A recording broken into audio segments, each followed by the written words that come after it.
Hello guys, मैं अफ्लामियान प्रिंसी सिंह दिल्ली से। आज मैं आप सभी को एप्लॉम ऑर्गेनिक स्पिरुलिना के बारे में बताना चाहूँगी। ये पृथ्वी का सबसे शक्तिशाली भोज्य पदार्थ माना गया है।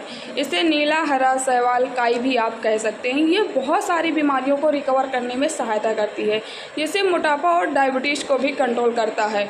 शुगर और कोलेस्ट्रॉल को भी कंट्रोल करने में सहायता मिलती है। तो आप सभी ज़रूर यूज करिए। ऐसा नहीं है कि आप बीमार हैं तभी यूज करें, ये एक सप्लीमेंट है। अगर आपको फिट रहना है तो आप एक सप्लीमेंट ज़रूर यूज करिए। स्वस्थ रहिए, मस्त रहिए। Thank you.